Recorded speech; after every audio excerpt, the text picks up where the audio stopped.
What if you failed some of the assumptions for the one-way ANOVA? Or what if you don't have the correct data type for a one-way ANOVA? You do have an option instead. You could run the non-parametric version of the one-way ANOVA, which is called the Kruskal-Wallis H-test. A Kruskal-Wallis H-test is used to determine whether three groups' medians on the same continuous variable differs. So this is similar to a one-way ANOVA. The trick is, I said continuous variable, you can also use this for ordinal data as well. So if you don't have the right data type for a one-way ANOVA, you have ordinal data. You could instead use the Kruskal-Wallis H-test for that, or if you failed some of your assumptions for your t-test, you could use the Kruskal-Wallis H-test for that as well. This test is non-parametric, which means we don't assume the data must be normal. We don't assume that bell-shaped curve with the highest data in the middle and the lowest at the ends. And I've left you some help guides for if you're trying to run a Kruskal-Wallis H-test on your own, if you wanted those links.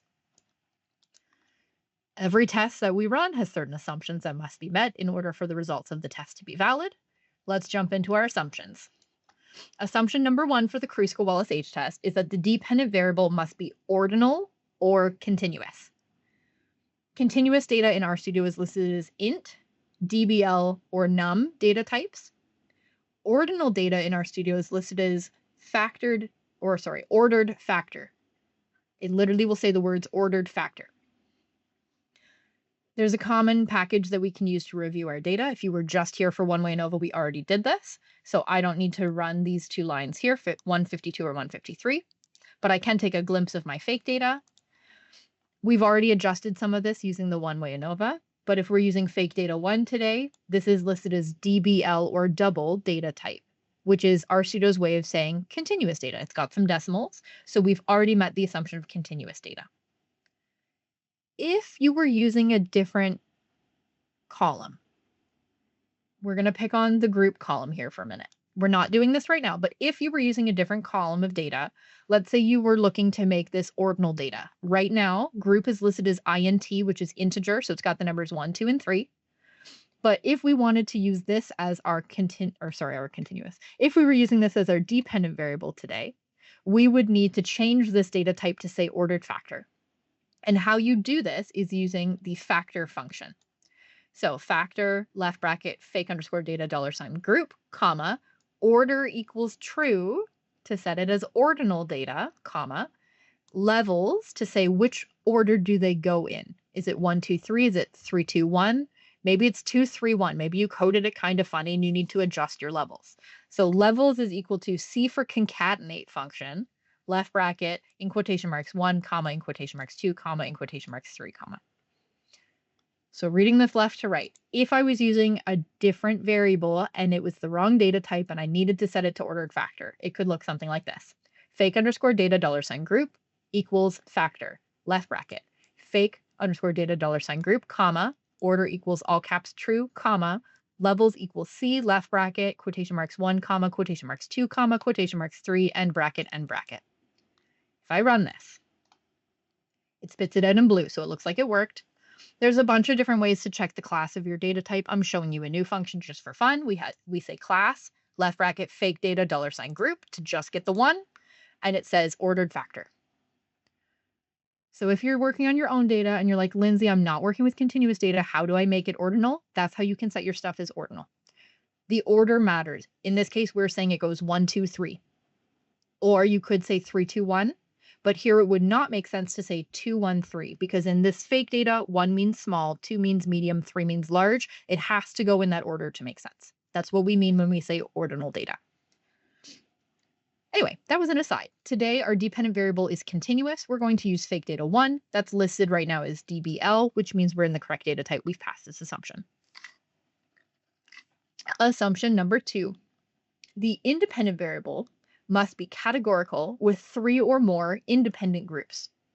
This means if I was a participant in the study, I am only in group 1 or group 2 or group 3. I can only be in one of the options. We're going to use the color variable today as our grouping variable. If you were just here for one-way ANOVA, you already did all of this, so some of this actually won't work. Line 175 will break if you have already done this line, but we'll get to that. So we're going to check our data type. We can run glimpse of fake data. We're going to use the color group. If you were just here, this is already listed as FCT, which is factor, which means categorical, which is RStudio's way of saying this is the correct data type. We've passed this assumption. If you've just opened the dataset for the first time, you will need to run line 170, which sets the color group to factor data type. I've already done this. I can run it again. It won't break. It'll just say it worked. And when I take a glimpse, it will still list it as factor, which is fine.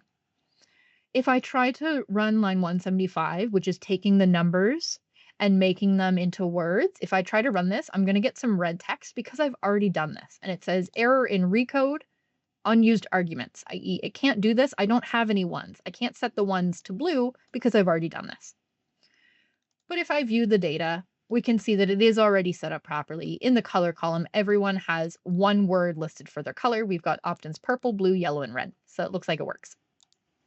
So we've passed this assumption. Our independent variable is categorical. We have 4 different groups, which is more than 3, and they're independent because you only pick one of those color options as your answer. So we pass that assumption.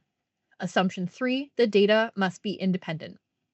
Independence means different things depending on what level of stats you're talking about. In this case, it generally means each row should be one unique participant, and they should not be related in some way. It doesn't mean blood relation. It means you don't want all of your best friends to answer the survey. Maybe you don't want everyone in the same class to answer the survey. You potentially want to do more random sampling so you get a bunch of different people across the university, for example.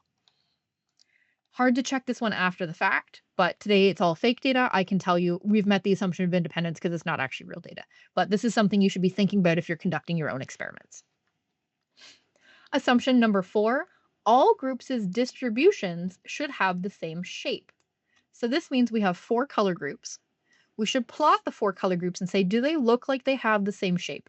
This is a bit of a new assumption for us. If you've come to the workshop series before, there aren't that many tests that have this as an assumption. So we've actually already split our fake data set with our different colors into the different subsets. So the blue group, for example, only has the blue participants. So we can use that to plot our different groups. So we can say hist blue $, fake data 1. And if we run that, we get a histogram of all the folks who answered blue with their favorite color. So it looks, pretty flat. We could zoom in if we wanted. The first chunk is kind of low, then we got kind of high, and then we got kind of in the middle, and we got kind of high. Looks overall pretty flat. What about red? Well, red is higher on the left and lower on the right. What about yellow? Ooh, yellow's pretty low, and then there's one point that's a little bit higher. What about purple? Kind of high on the left and still kind of high on the right. You can flip back and forth using these arrows to say, do they look like the same shape? We need to be careful here because our y-axis is changing a little bit. So here we have 0 to 3, 0 to 4, 0 to 2, 0 to 3.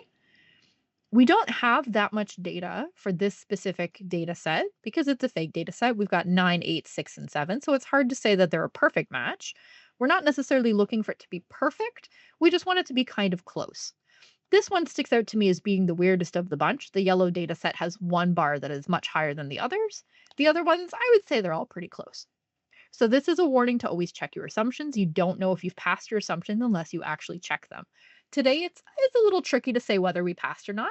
They're not super similar, but they're not all that different because we don't actually have that much data. So maybe it's appropriate to use the test, maybe it's not. You have to make a judgment call about what is similar enough. And the last thing I have here for you is an expert tip. Non-parametric tests, because they're not using means, they don't care about outliers.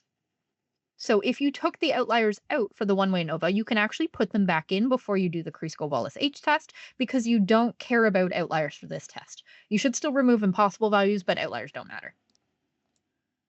Okay, we've checked our assumptions. We think we've probably met the assumptions. It's a little hard to say with that last one, but it looks like we've met our assumptions. So let's actually run the Kruskal Wallis H test. Let's see what we say. So what we're doing here is we're looking at fake data 1's medians and saying, does the median differ based on the participant's favorite color? What is fake data 1? Well, it's a fake data set. Fill it in with what you want. It could be how much fish oil you had this morning. It could be how much snowfall there was in that person's backyard. Doesn't matter. Pick your favorite thing and say, we're going to check the medians and say, does that differ based on the participant's favorite color? If you were just here, you've already run lines 202 and 203, so you might not need to do them again. If you get an error code asking you to install the coin package, you will need to run line 205. But if you've already run all that, the next thing we're going to do is line 207. We want to use the Kruskal_test function. And if you don't know how to do that, you can ask for help. So it's Kruskal_test, left bracket, right bracket. That will open up the help window with the documentation in R to say, what is this test? So Kruskal_test, squiggly brackets RStatics. It's in the RStatics package. It says Kruskal-Wallis test. Description. Provides a pipe-friendly framework to perform Kruskal-Wallis rank sum test. Wrapper around the function Kruskal.test, left bracket, right bracket. Usage Kruskal_test, left bracket, data, comma, formula, comma, ... bracket. It gives you the arguments that you can use. It tells you stuff about the different values. Might be a little confusing if you're not used to reading documentation, but I will show you what we do. So we can go over here. We need to use the same format we used a minute ago for the one-way ANOVA. We say Kruskal_test, left bracket, fake_data1, tilde, color, comma, data equals fake data. So we're using our full data set, not the smaller versions. And we're saying the dependent variable is fake data 1. That's the continuous or ordinal data we want to look at. And we're going to split it up based on group and say, are there differences in the median? If we click run, we get some output. It's listed, it says a Tibble 1/6. Don't worry about a Tibble, it's just a data type in RStudio. We've got a value here saying here's our fake data 1. Our N, or number of observations total, is 30. So if I add up all my groups, I have 30 total. My statistic is 0.539. My degree of freedom is 3. My p-value is 0.91. And the method, what did it use? It used the Kruskal-Wallis test. So our p-value is greater than 0.05, which means we cannot say whether the median of fake data 1 differed significantly between our 4 color groups. If it was less than 0.05, we'd be able to say, yes, there was a difference somewhere between the color groups, but that's not what we had today. We might also want an effect size. The effect size for a Kruskal-Wallis H-test is the eta squared effect size. And we can run this with Kruskal_f size, left bracket, fake_data1, tilde, color, comma, data equals fake data. So it's the exact same text as inside the Kruskal test, but now we're doing the Kruskal effect size function instead. We can run this. It pops out, again, another Tibble. It says you used fake data 1. Our N is 30. This is our effect size. It's eta 2. It says an H in here, and it says it's a moderate effect size. How do you actually run this? Or how do you report this now that you've run it? You need to give it your statistics. So it's capital italicized H for Kruskal-Wallis H test. That value, the 0.539, comes from the Kruskal-Wallis H test that you ran right here. Comma, you give it your p-value, which is this 0.91. You might also, I didn't write this in, you might want to put in your degree of freedom. So you might do something like this and put a 3 here. And your eta squared value, you'll want to report this value here. You don't have to keep the negative sign. That's up to you whether you want to, but you could report it as a positive, so it's 0.0947. You would also probably want the medians of the 4 groups because this is a test that uses medians. So you can use median, left bracket, red, $ fake data 1, do the same thing for blue, for yellow, for purple. If I run all of these, our median for red is 86.6. Our median for blue is 87.6. Our median for yellow is 87.3. And our median for purple is 87.5. Those are all pretty similar. So it kind of makes sense that we maybe didn't find anything statistically significantly different here. The last thing we might want to do is graph this to say, what does this actually look like? Let's have a visual of what we're doing. It's not a graphing workshop today, but we can quickly run this box plot.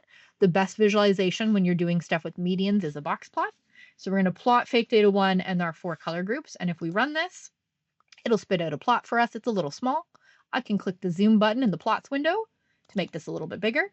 We've got our 4 color groups. We've got our blue group, our purple group, our yellow group with an outlier, which we don't care about because in non-parametric tests, we don't care about outliers. So it's fine that that's there. And we have our red group. And we see that the medians, these thick black lines, are pretty similar between our 4 groups. This one's a little bit lower. But we're also seeing a lot of overlap between our interquartile ranges of our different groups. So these are very similar boxes. They're overlapping a lot. And we also see quite a lot of overlap in our whiskers, which means it probably makes sense that our statistic says we can't say there are differences here. And that is how you run a Kruskal-Wallis H test.